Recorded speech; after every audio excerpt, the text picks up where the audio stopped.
last thing I'll say about Red Hood with this Three Joker storyline, we don't know how it ends. I'm not sure how it's going to end in the third issue, and I like that.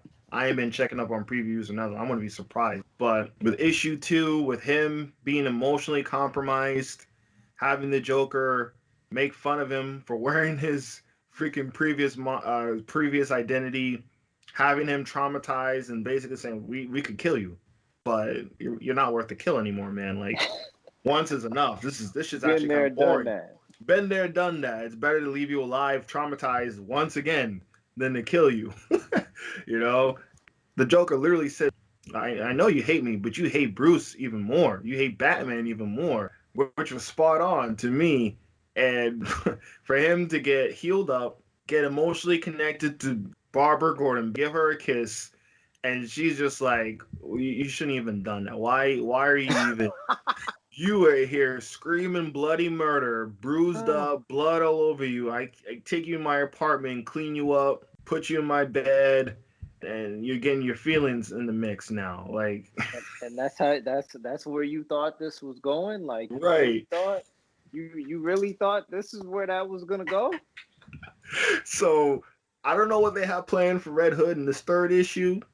It's gonna take a lot to redeem him, but essentially his mission is sort of done. His mission is done here. You kill the person that killed you. You got hooked by two other versions of him. But at the end of the day, whenever these three Jokers get dealt with, there is no controlling the crime of Gotham. There is no there is no being the head villain in charge of the city, man. Like, that's it. Yeah, yeah. The credibility.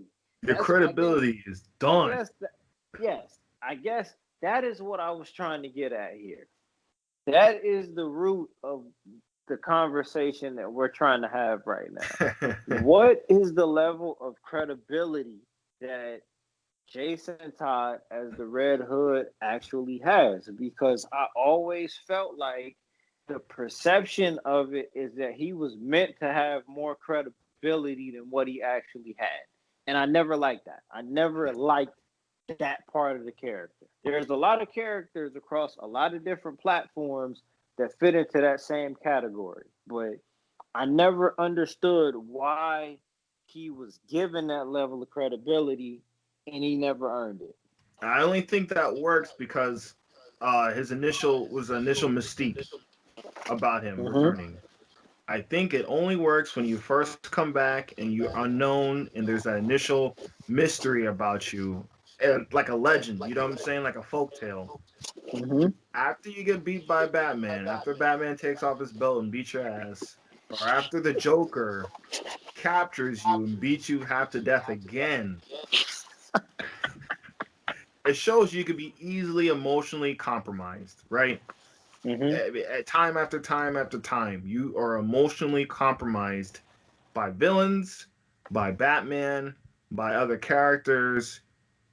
And you're the weakest Robin that there ever was. So, after this storyline, after issue 3, because I think it's only 3 issues, this is the next Oh part's the wow. finale. Only 3, Wow. right? Yep. But after this, yo, that's a wrap. I mean, it's clearly shown that dude, like you said, dude ain't cut out for this shit. He ain't about this life, man. Can you imagine if Winter Soldier Bucky Barnes got killed by the Red Skull, came back, became known as the Red Soldier, wore a Hydra logo on his fucking arm, tried to kill the Red Skull and took a L again? Can you imagine the credibility of him becoming Captain America after that shit? You're done. You're out of there. Pack it up. Pack it. Pack it Right? all the way. Like pack it up, man. I mean, come on, bro. You don't come back. You know what I'm saying? Yeah, it doesn't work that way. You don't. You know what I'm saying? Can you imagine he was salty that Cap, because of you, I died in World War II. And now I'm back as a Nazi agent because I don't believe in your truth and justice and the American way anymore. And we're gonna do things my way to deal with foreign countries and foreign Mhm. policy. You get caught up. again. Right. Y'all square. You square up. You square. I get it. Yeah. You Yep. square up with Cap.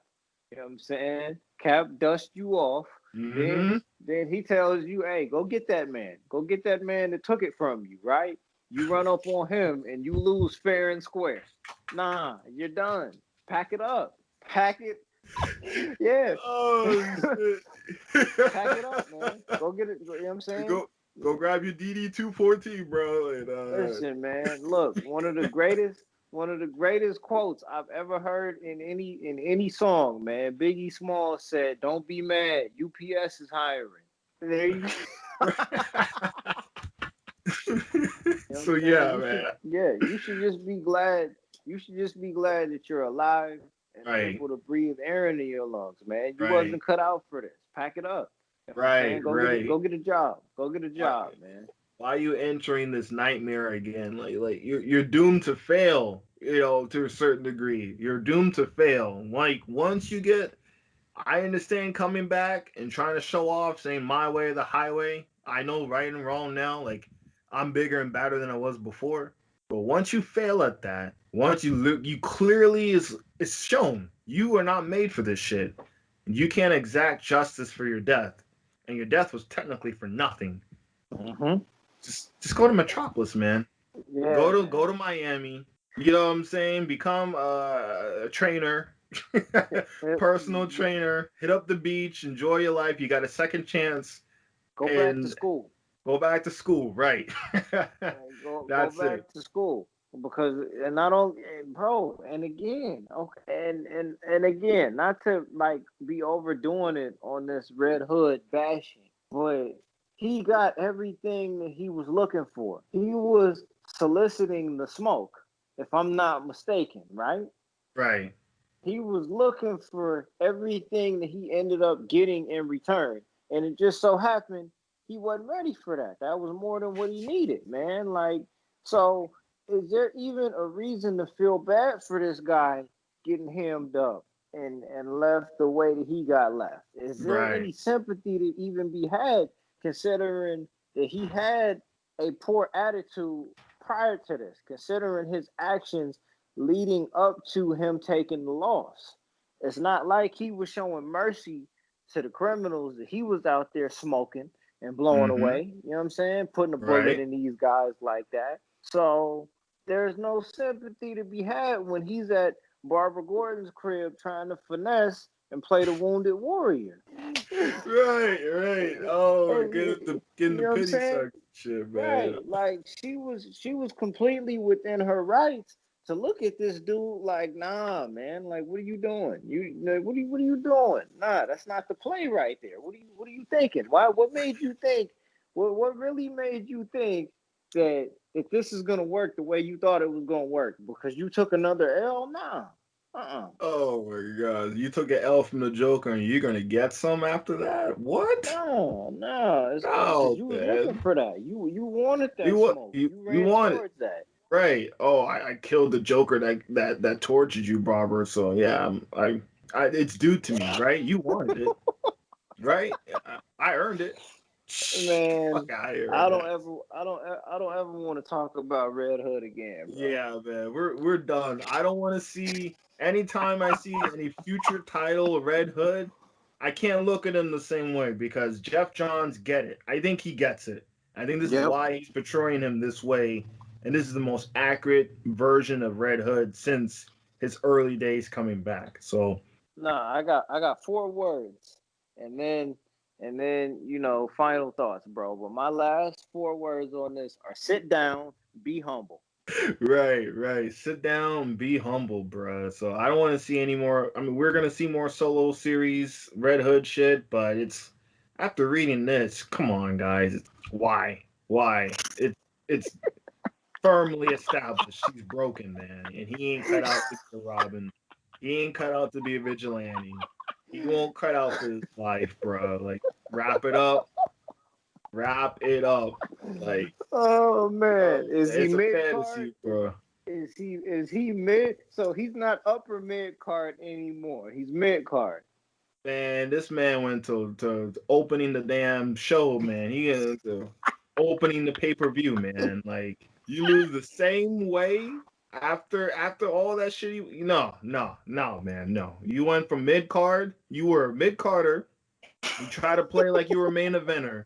You set the stage, right? You trying to bring that smoke. You're cutting good promos. You attacking the champion in the backstage, right? Sneak attacking him and shit. Once you finally get in that ring, though, you get in that ring, no holds barred, and you can't you just get bodied, right? You job to the main eventer, and now you can't be clamoring, I'm a main event status guy.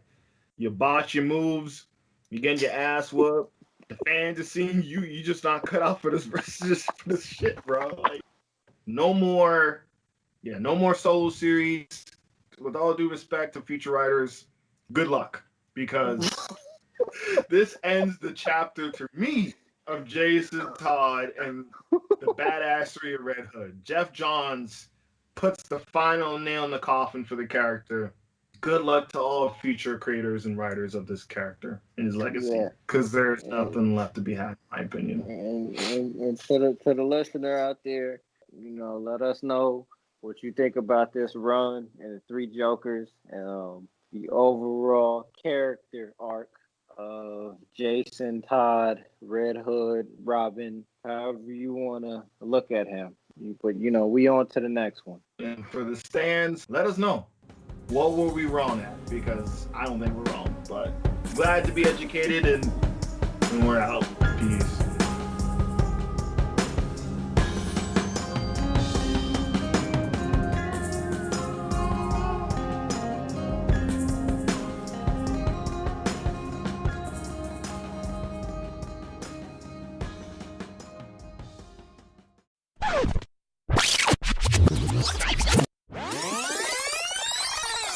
It is a fine line because sometimes I think people want change. People want to see something different, or they express a reason for something to change or why they would like something to be different. But then when they get it, they shrug their shoulders at it because it wasn't exactly what it was that they wanted, or it wasn't what they thought that they wanted. Honestly, this discussion has really changed my mind on that trailer. It's really eye-opening it for me in a certain way of just appreciating the subtleness. I mean, the awkwardness and kind of he's out of place could be entirely intentionally done. Yes. There's a reason why some people are feeling meh about it or a kind of way because they should. It's a year or two Batman and timed in 2020. I mean, how else would you expect someone to really, a 22, 23, 24-year-old immature multi-billionaire man to take loss and grief and to put it into that? And not even trying to sound like an old man on the stoop or nothing like that. But the way that the world is set up now, the way that we view human interaction has changed entirely. Yeah. All of that has changed. Like the grieving process is something that's still there. Human interaction is something that's different now because we see everything. We see everything. So it's not that we're desensitized to pain or desensitized to grieving. It's just something that we're all used to now, to where we're programmed to feel pain in a moment. We're programmed for pain to only last for a moment or for a day or for an hour. And then we move on to the next meme that goes viral from TikTok. Right. We move on to the next dance that goes viral or the next catchphrase that goes viral. Whereas grieving process and the way that pain works now is something bad could happen to a person. They could be going through something very bad, but then later on, a meme can get made out of that same pain that person was feeling, and then we all laugh. So as it relates to, like, man, and we might even be looking into this too deep, but I like this. As it relates to the way that character is presented, if you're a young person living in this age that we live in now, of course you're going to read the comments. Yeah. Of course you're going to read the comments. Of course you're going to take criticism a different kind of way as opposed to people who came before you. Like I was saying, the Ben Affleck version of Bruce Wayne was 100% confident and 100% sure and everything it was that he was doing, because he's been alive long enough to get over some of the insecurities that he already had. So that by the time we seen him, he was set in his ways. He knew that what it was that he was doing was no longer the right thing, but he was doing it because he knew, he was sure about it. There was no doubt in his mind. He told Alfred, we've always been criminals. I do think that there's new context, there's new subtlety to it. It's easy for, on the surface, for someone to look at it and be like, it ain't all that. But you just got to take it for what it is, and you got to view it within a time capsule. Let me really think about this. Okay, so the definitive version of Spider-Man, in your opinion, in my opinion, is Tobey Maguire, right? I meant live action. Most def. However, do you think that that version of the Spider-Man character that we were able to get with Sam Raimi and Tobey Maguire, and that world that they occupied, the post 9/11 version of New York City that Tobey Maguire was living in, that, you know, was almost too real in terms of giving people hope and all of that kind of stuff, would that version of that character hit the same way as the Tom Holland version of Spider-Man that's a little bit lighter? Oh no, not even close, man. If you put Tobey Maguire's Spider-Man in 2020, he's not struggling for money. He's going to be an overnight sensation celebrity. He's good for life. There's no struggling. He might get Mary Jane based on financial wealth. He may not. He's not suffering. Aunt May is not giving him $20 to get through the freaking day. He's getting super chatted $100 to do a backflip on Instagram and on YouTube. Yeah, I mean, what you're saying is right, man.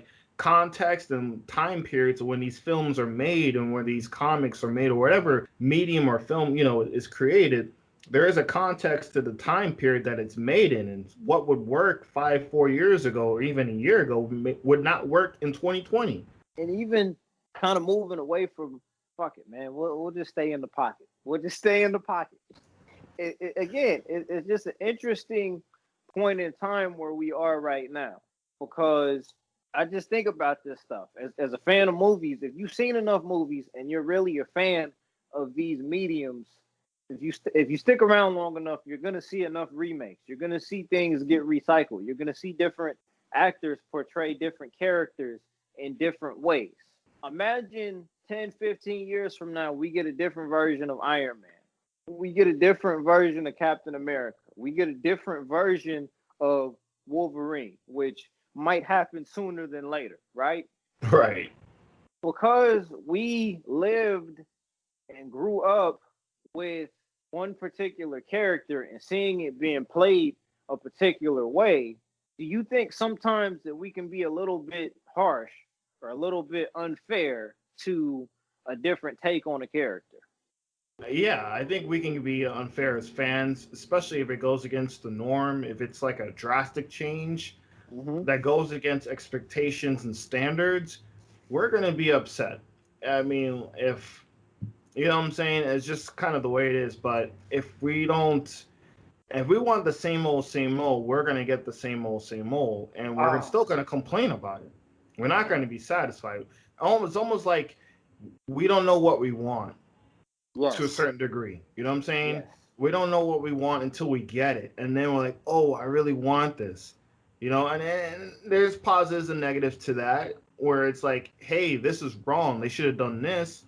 When it was clearly, they should have went that route. And then there's another route, well, they listened to the fans and they still weren't, like, they were wrong on that part, you know? Mm-hmm. So I think we are overcritical when it comes time to, like, something new, a new iteration of the character, a new generation of something, and we don't put into proper context of what they're going for with the project.